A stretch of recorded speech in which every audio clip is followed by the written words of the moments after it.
Jesus hallelujah. Hallelujah. खुदावन की presence के लिए खुदावन का शुक्र है। अपना हाथ बढ़ाया, भले ही चीजें कम है लेकिन प्रेजेंस पूरी है। हालेलुया। हालेलुया। मैं देख रहा था कि चीजें कम है लेकिन प्रेजेंस पूरी है। खुदावन वफादार है। हालेलुया। हालेलुया। वो किसी चीज का मोहताज नहीं है, ना हमारे जोर का, ना चीजों का, ना बिजली का, ना साउंड का। खुदा ये माइक खराब है, ये भी खराब है, लीड हिल नहीं है इसलिए अक्सर बंद हो जाता है। लेकिन पूरी इबादत के अंदर एक भी दफा चीजें खराब नहीं। तो किस वजह से? खुदावंद की हुजूरी की वजह से। जहां पर खुदा है वहां पर तरतीब है, वहां पर चीजें बैलेंस रहती हैं, माहौल खराब नहीं हो सकता क्योंकि खुदा यहाँ पर मौजूद है। हालेलुया। क्योंकि जहां पर खुदा है वहां पर अबलीस ठहर नहीं सकता। चीजें कौन खराब करता है? शैतान। खुदा के काम में रुकावट कौन डालता है? शैतान। हालेलुया। तो आज का जो खास दिन है जब यीशु मसीह जो है वो अपने आप को शागिर्दों के साथ पेश करते हैं और ईद फसा का दिन नजदीक है। ईद फसा थी और यीशु मसीह की ये ख्वाहिश थी कि वो दुख सहने से पहले अपने शागिर्दों के साथ वो फसा खाए। और इसी काम के दौरान एक और बड़ा काम होता है जो खुदावंद यीशु मसीह करता है। फसह खाने के साथ साथ दूसरा जो बड़ा काम यीशु मसीह करते हैं वो शागिर्दों के पांव धोते हैं। क्या करते हैं? शागिर्दों के पांव। तो आज हम दोनों ही बाइबल मुकद्दस में चीजें देखेंगे कि किस तरह यीशु मसीह ने वो फसह जो शागिर्दों के साथ मिलकर खाई और फिर यीशु मसीह ने शागिर्दों के पांव जो है वो धोए। तो आए लूका की अंजील के अंदर इस वाक्य को पढ़ते हैं। लूका की अंजील उसका 22 बाब और उसकी 7 आयत मुकद्दसा से हम इसकी तिलावत करेंगे। कलाम मुकद्दस में लूका की अंजील उसका 7 बाब और उसका 22 बाब और उसकी 7 आयत मुकद्दसा। कलाम मुकद्दस में लिखा है, और ईद फितर का दिन आया जिसमें फसह ज़बा करना फर्ज था। यीशु ने पतरस और यूहन्ना को यह कहकर भेजा कि जाकर हमारे खाने के लिए फसह तैयार करो। उन्होंने उससे कहा, तू कहां चाहता है कि हम तैयार करें? उसने उनसे कहा, देखो शहर में दाखिल होते ही तुम्हें एक आदमी पानी का घड़ा लिए हुए मिलेगा। जिस घर में वो जाए उसके पीछे चले जाना और घर के मालिक से कहना, उस्ताद तुझसे कहता है वो मेहमान खाना कहाँ है जिसमें मैं अपने शागिर्दों के साथ फसह खाऊं? वो तुम्हें एक बड़ा बाला खाना रास्ता किया हुआ दिखाएगा, वही तैयारी करना। उन्होंने जाकर जैसा उसने उनसे कहा था वैसा ही पाया और फसह तैयार किया। ईद फसह, ये जो फसह यीशु मसीह खाने को था, ये यहूदियों की ईद थी और ये इस ईद को जो है बेखमीरी रोटी की ईद भी कहा जाता था। और इस ईद पर यहूदी जो है वो 7 दिन तक ईद मनाते थे और ये 7 दिन तक सिलसिला चलता था और 7 दिन तक उनको एक काम करना है कि रोटी जो है वो उसमें खमीर नहीं मिलाना और फिर उसमें ये फसह खाते थे और उसके मुख्तलिफ जो थे वो तरीकेकार थे। और मैं जब बाइबल मुकद्दस में से पढ़ रहा था तो उसकी कितनी रिक्वायरमेंट्स थी। उसको बेगाना नहीं खा सकता, उसको मुसाफिर वो जो तुम्हारे मुल्क का नहीं है वो नहीं खा सकता, और जो यहूदी नहीं है जिसका खतना नहीं है वो नहीं खा सकता, और मुख्तलिफ तरीके से जो है। Thank you Jesus. और फिर पहले दिन क्या करना है, दूसरे दिन क्या करना है, तीसरे दिन क्या करना है, चौथे दिन क्या करना है, पांचवें दिन क्या करना है और छठे दिन क्या करना है और 7वें दिन, एक एक चीज और तरतीब के साथ और डिटेल के साथ हमें बाइबल मुकद्दस में मिलती है। और ये ईद फसह क्यों मनाते थे? क्योंकि खुदा ने इनको हुक्म दिया था कि तुम ये ईद मनाना। क्या करना? तुम ये ईद मनाना। इसकी वजह क्या थी? ये वो वजह थी जब खुदा कौम बनी इस्राएल को मुल्क मिस्र से अपने जोरे बाजू से निकाल लाया। क्या किया? उसकी याद में, उसको याद रखने के लिए, उस दिन को मनाने के लिए खुदा ने उनको कहा कि तू इस ईद को मनाना और इस फसह को तुम खाना, और इसमें फिर वो सारी रिक्वायरमेंट्स शामिल थी। और आज जब हम इस दिन को मना रहे हैं, जब यीशु मसीह ईद फसह के दिन अपने शागिर्दों के साथ उस ईद में शामिल होते हैं और फसह खाने के लिए तैयार हैं और अपने शागिर्दों को कहते हैं कि मेरे लिए फसह तैयार करो। स्पीकर का थोड़ा सा मुंह उस तरफ, थोड़ा सा ये पकड़ रहा है। Thank you Jesus, hallelujah, hallelujah.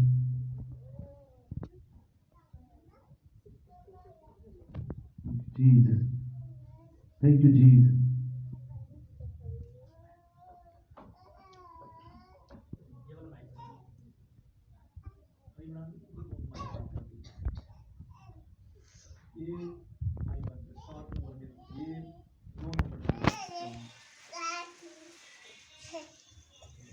Thank you, Jesus.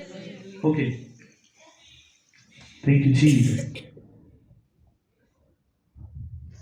तो जब यीशु मसीह इस फसह के लिए अपने आप को तैयार करते हैं ताकि ये शागिर्दों के साथ ये फसह खाएं, तो कलाम मुकद्दस जब वो सारी तैयारी कर लेते हैं तो लूका की अंजील उसका 22 बाब और उसकी 14 आयत में हम उसको तलावत करेंगे। लिखा है, जब वक्त हो गया और वो खाना खाने बैठा और रसूल उसके साथ बैठे, उसने उनसे कहा, मुझे बड़ी आरज़ू थी कि दुख सहने से पहले ये फसह तुम्हारे साथ खाऊं, क्योंकि मैं तुमसे कहता हूं कि उसे कभी ना खाऊंगा जब तक वो खुदा की बादशाही में पूरा ना हो। फिर उसने प्याला लेकर शुक्र किया और कहा, इसको लेकर आपस में बांट लो, क्योंकि मैं तुमसे कहता हूं कि अंगूर का ये शीरा अब से कभी ना पीऊंगा जब तक खुदा की बादशाही ना आ ले। फिर उसने रोटी ली और शुक्र करके तोड़ी।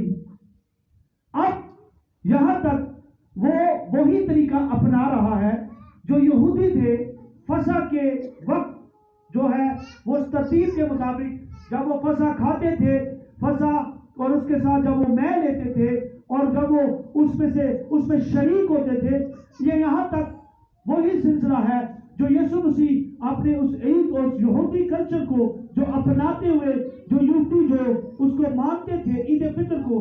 लेकिन इसके आगे जो बड़ा और नया काम यीशु मसीह ने किया वो क्या है? कलाम में मुकद्दस में लिखा है, यहां तक हम देखते हैं कि ये सारा सिलसिला सालों साल से चला आता है, लेकिन इसके आगे जब यीशु मसीह 19 आयत के अंदर इस रोटी और बदन को जब वो शागिर्दों को बांटने लगे हैं तो वो क्या करते हैं? फिर उसने रोटी ली और शुक्र करके तोड़ी और ये कहकर उनको दी कि ये मेरा बदन है। क्या है? मेरा बदन। जब उसने रोटी दी और कहा कि ये मेरा, रोटी को तोड़ा और कहा ये मेरा बदन है जो तुम्हारे वास्ते दिया जाता है। Hallelujah, hallelujah. सालों साल से जो फसह दिया जाता था वो एक बड़ा होता था, एक बकरी होती थी या एक भेड़ होती थी। लेकिन इस साल खुदावंद यीशु मसीह ने एक ऐसा हिस्सा दिया। और अगर यूहन्ना की अंजील का मुताला करें तो जब वो उस फसा में शरीक हो रहे थे, तो जब शागिर्दों ने, जो दूसरे शागिर्द थे, कई मसीही जो यीशु मसीह पर ईमान लाए थे, तो वहां पर जब उन्होंने ये सुना, उन्होंने जब ये देखा कि यीशु मसीह ने कहा कि ये मेरा बदन है, इसमें से खाओ। और फिर आगे लिखा है, मेरी यादगारी के लिए यही। और इसी तरह खाने के बाद प्याला ये कहकर दिया कि ये प्याला मेरे उस खून में नया अहद है जो तुम्हारे लिए बहाया जाता है। जब यीशु मसीह ने ये कहा तो यूहन्ना की इंजील के अंदर आप देखते हैं कि कई लोगों जो शागिर्द थे वो यीशु मसीह को छोड़कर चले गए, क्योंकि यहूदियों के नजदीक जो खून है वो आप नहीं खा सकते, खून नहीं ले सकते, क्योंकि कलामे जो वो जानवर खाते थे तो खुदावंद यीशु मसीह ने खुदावंद ने मना किया था, यहोवा खुदा ने, कि तू उसका खून ना खाना या ना पीना, क्योंकि खून में उसकी जान है। ये मना था। लेकिन यीशु मसीह यहां पर क्या कर रहे हैं कि उनको क्या कह रहे हैं कि ये बदन, ये मेरा बदन है, ये जो तुम्हें मैं दे रहा हूं, और ये जो प्याला है ये मेरा खून है। और आगे क्या कहते हैं, इसी तरह खाने के बाद प्याला ये कहकर दिया, ये प्याला मेरे उस खून में नया अहद है जो तुम्हारे वास्ते, एक नया अहद है, एक नया कानून है, एक नया लॉ है जो खुदा की तरफ से, खुदा के बेटे यीशु मसीह ने कायम किया। और जो कोई, अगर हम कलामे मुकद्दस का आगे जाकर मुताला करें तो हम पढ़ते हैं कि जो कोई इस बदन में से खाता और पीता वो खुदावंद में शरीक है। क्या है? वो उस मेरास में शरीक है जो यीशु मसीह की है, वो यीशु मसीह के साथ शरीक हो जाता है। तो फसा जो है वो शागिर्द जब वो खाते हैं वो देता है, और लिखा है, मगर देखो यहां तक हम देखते हैं कि फसा जो है वो शागिर्दों को दिया जाता है, और इसके साथ एक नया अहद, जब नया अहद बांध दिया गया है तो इसका मतलब है कि पुराना जो है वो खत्म हो रहा है। क्या हो गया है? खत्म हो। नया उस वक्त दिया जाता है जब पुराना, इसका मतलब है क्यों, आखिर क्यों खुदा ने ऐसा किया।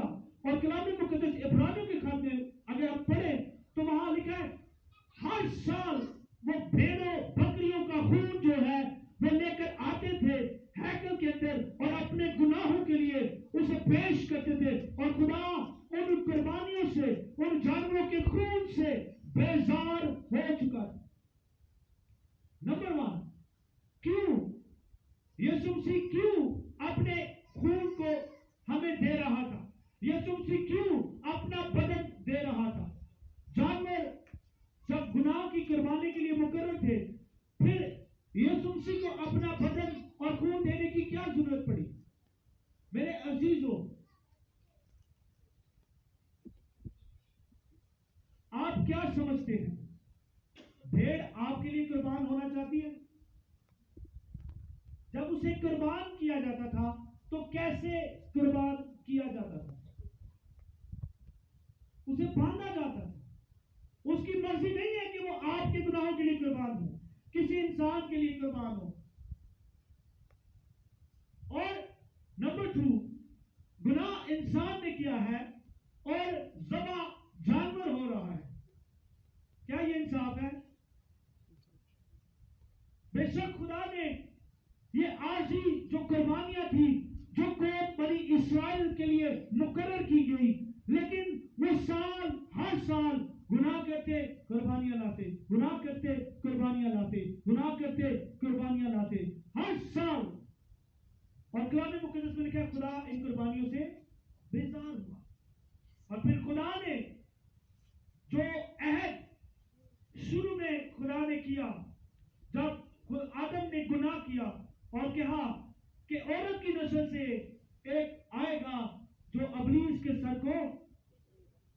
लेकिन इब्लीस भी एक काम करेगा। क्या करेगा?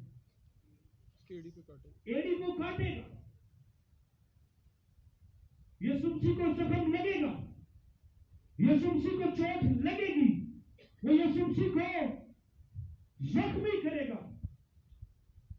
और जब एड़ी पर सांप काटता है तो क्या होता है? क्या होता है? बेहोश हो जाना बता है?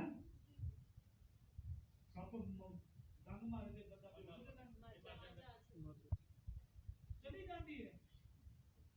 तो उसने यीशु मसीह की एड़ी पर काटा, यीशु मसीह की एड़ी पर काटा और यीशु मसीह मर गया। मर गया ना? कितने लोगों का ईमान है मर गया? यीशु मसीह मर गया, यीशु मसीह मर गया। कितने लोगों का ईमान है यीशु मसीह मर गया? कभी भी आपने नहीं पढ़ा है?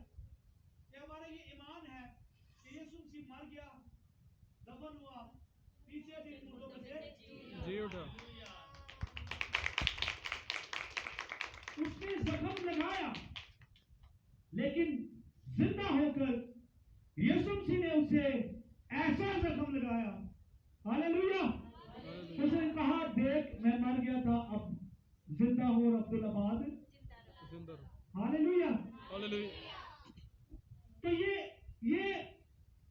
यीशु मसीह ने खुद कलामे मुकद्दस में लिखा है कि मेरी जान मुझसे कोई लेता नहीं है, मैं खुद उसे देता हूँ। मैं खुद आया हूं। हालांकि शागिर्दों ने एक जगह पर यीशु मसीह को कहा कि अभी यहूदी तुझे मारना चाहते थे और तू फिर यरूशलेम को जाता है। तो यीशु मसीह ने उनसे कहा कि देखो मैं इसलिए आया हूं क्योंकि कलाम मुकद्दस में लिखा है कि इब्ने आदम, जरूर है कि इब्ने आदम दुख उठाए, लेकिन तीसरे दिन वो फतह पाए। हालेलुया। हालेलुया। ये वो फसा है, ये वो बदन है, यहां पर रखा नहीं है। फसा को खाने को है, उस बदन और उस खून में शरीक होने को है जो यीशु मसीह ने हमें दिया है।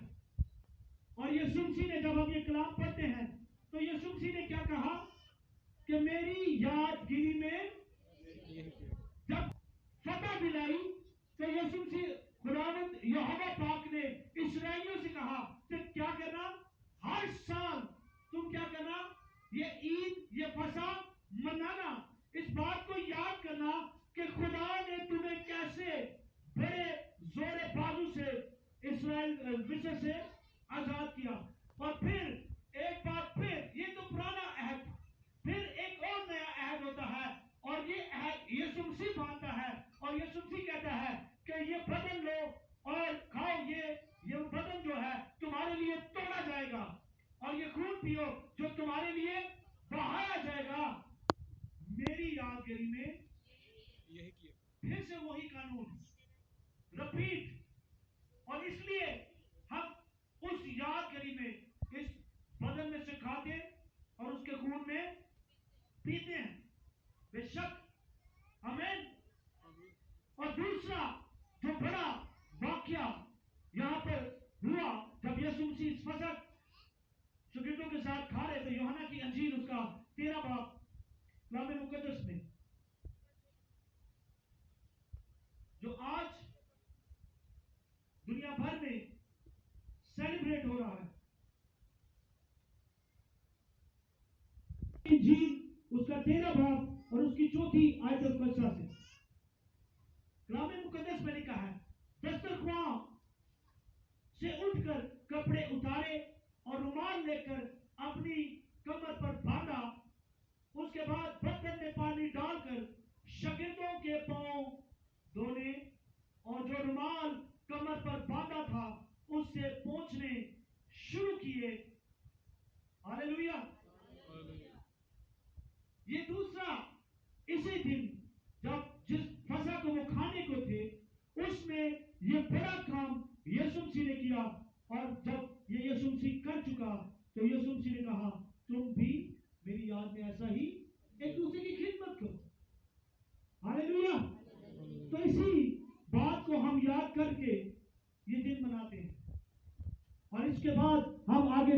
देखते हैं फिर यीशु मसीह गethsemane बाग में जाते हैं और फिर वहां पर वो पकड़वाए जाते हैं और फिर वो कलाम जो अब हम सुन रहे हैं कि यीशु मसीह ने कहा कि ये मेरा बदन जो तुम्हारे लिए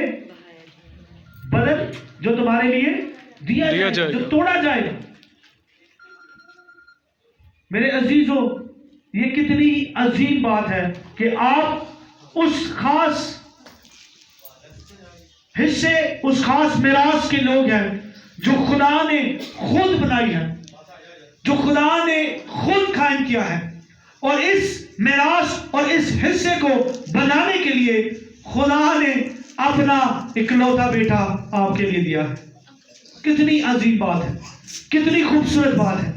तो आए आज अपने आप को इस तौर पर तैयार करें जो कुरिन्थियों के खत में लिखा है। खुदा का बंदा पौलुस रसूल पहला कुरिन्थियों 11 बाब में कहता है, चूंकि हम इसमें शरीक होने को है तो मैं चाहता हूं कि हम इस हवाले को पढ़ लें, फिर हम दुआ करेंगे और फिर हम इसमें शरीक होंगे। सामने रख देंगे, किधर है शहरबानी, सामने रख दें।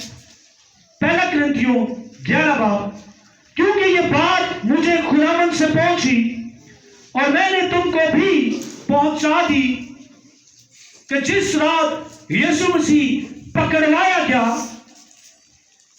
रोटी ली और शुक्र करके तोड़ी और कहकर ये मेरा बदन है जो तुम्हारे लिए है, मेरी यादगारी के वास्ते यही किया करो। इसी तरह उसने खाने के बाद प्याला भी लिया और कहा, यह प्याला मेरे खून में नया ऐद है, जब कभी पियो मेरी यादगारी के लिए यही। अब इंपॉर्टेंट बात क्या है, अहम क्या है? जब कभी तुम ये रोटी खाते और इस प्याला में से पीते हो तो क्या करते हो? मैं हर दफा ये हवाला पढ़ता हूं। जब कभी तुम ये रोटी खाते और इस प्याला में से पीते हो तो किसका ऐलान करते हो? खुदावंद की मौत का। खुदावंद की मौत का। बदन खाने का मकसद ये है, खून, यीशु मसीह के खून को पीने का मकसद ये है कि आपको याद रहे कि जिस खुदावंद की आप प्रस्तुत करते हैं, जिस खुदा के लिए आप यहां पर जमा होते हैं, जिस खुदा के लिए आपने सर झुकाए हैं, उस खुदावंद ने आपके लिए अपनी जान दी है। आमीन। खुदावंद आपके लिए मर गया है। जब कभी तुम ये रोटी खाते और इस प्याले में से पीते हो तो खुदावंद की मौत का इजहार करते हो जब तक वो ना आए। इसलिए इसको मनाते रहना है, इसलिए इसको याद करते रहना है। इसलिए हर दफा आपने शहरबानी, जो हम पाक मास जिसको कहते हैं, जिसको हम फसा भी कहते हैं, यीशु मसीह का फसा कहते हैं, ये इसलिए भी आपने करते रहना है ताकि आपको याद रहे कि आपके लिए एक बेऐब, बेदाग बड़े ने अपनी जान दी है। आमीन। हालेलुया। हालेलुया। और लिखा है, इस वास्ते जो कोई नामुनासिब तौर पर, कैसे? नामुनासिब तौर पर खुदावंद की रोटी खाए या उसके प्याले में से पिए, वो खुदावंद के बदन और खून के बारे में कसूरवार होगा। जब भी आप खुदावंद के बदन और खून में शरीक हो, अपने आप को जांचें, अपने आप को तैयार करें, दुआ करें, अपनी कमजोरियों का इकरार करें। अगर आपकी जिंदगी के अंदर गुनाह है तो उसका इकरार करें। कलाम मुकद्दस में लिखा है, जो कोई अपने गुनाह को छुपाता है वो कामयाब नहीं होगा, लेकिन जो उनका इकरार करके उनको तर्क करता है उस पर खुदा की रहमत होगी। बस आदमी अपने आप को आजमा ले और इसी तरह इस रोटी में से खाए और इस प्याला में से पिए, क्योंकि जो खाते पीते वक्त खुदावंद के बदन को ना पहचाने वो इस खाने पीने से सजा पाएगा। आमीन। आमीन। तो आज आप लोगों को ये जानना है, आपको इसको अपनी जिंदगी में इस तरह से लेना है, हकीकी तौर पर, लफ्जी तौर पर नहीं, रस्मी तौर पर नहीं, सुनी सुनाई बात नहीं, बल्कि हकीकत में, क्योंकि ईमान जो है वो अनदेखी चीजों का सबूत है, और हमारे ये ईमान है कि यीशु मसीह मर गया, दफन हुआ, तीसरे दिन मुर्दों में से जी उठा। हालेलुया। हालेलुया। जो ईद आप मनाने वाले हैं 2 दिन के बाद, हालेलुया, 2 दिन के बाद, 3 दिन के बाद, 3 दिन के बाद, हालेलुया, 3 दिन के बाद यीशु मसीह तीसरे दिन जिंदा हुआ। तो 3 दिन के बाद आप ये ईद मनाने वाले हैं। हालेलुया। आइए अपनी आंखों को बंद करें और अपने आप को तैयार करें। Thank you Jesus. अपने ईमान की प्रैक्टिस करते रहा करें, इन बातों को याद रखा करें, इन बातों को दोहराते रहा करें, ताकि आपको इन चीजों का पता हो कि खुदावंद ने आपके लिए बड़े बड़े काम किए हैं। Thank you Jesus. Hallelujah, hallelujah. आए अपने आप को तैयार करें खुदावंद की फसा के लिए। Thank you Jesus, thank you Jesus. अभी हम खुदावंद के खून और बदन में शरीक हो। दरखास्त करूंगा एल्डर जुनेद से और एल्डर लियाकत से कि वो सामने आए। Thank you Jesus.